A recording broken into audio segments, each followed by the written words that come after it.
He left something behind the morning after. I found it almost by chance. It was hidden in the plies of soiled linen.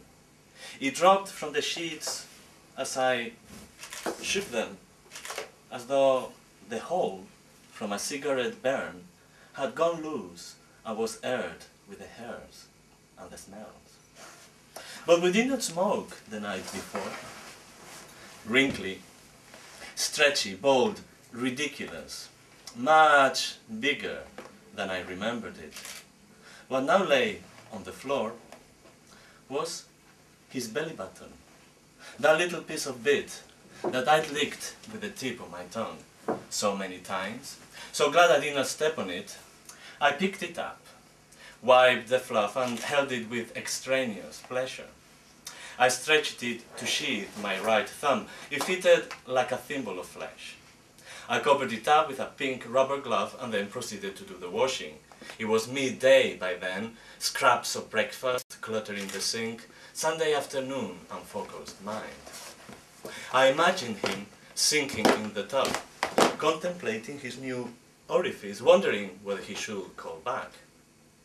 I left the soggy navel in one of those drawers where one jumbles some miscellany, the likes of foreign currency, outdated flyers, torn rubber bands or borrowed photographs. It looked obscenely ominous in there. Then I waited and forgot.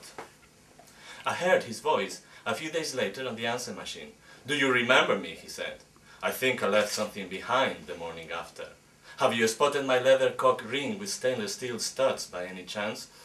I phoned him back, explained I had not seen the item, but invited him to come round to my place to have a look. I tidied up the flat. I left his belly button on my bedside table. I was eager to see him again. When he arrived, he rushed into the toilet. "I have to wee," he said. But the noises and moans that I heard then suggested that he was busy with other affairs. Was he looking for his navel in there? Why was he running water in the tub? He came out all agitated and flustered, apologetic, a stupid grin on his face. I couldn't wait. I led him straight to my bedroom. I displayed for him my collection of sex toys. He didn't pay attention, of course. His eyes were stuck to my bedside table. "Is that a belly button?" he cried. I pretended I did not understand. I forced from him explanations, ashamed confessions, any excuse to have him shirtless again, really. Embarrassed, like a teenager ashamed of her period, he showed me the blood-soaked tampon he had inserted in his belly hole and argued the stretchy bit belonged in there.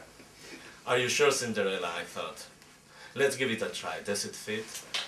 It drove him almost to tears. The navel, stretched beyond recognition and moist, rejected his skin. It belonged to me now. He left like he left the first time, his navel behind, avoiding my eyes with a gloomy goodbye.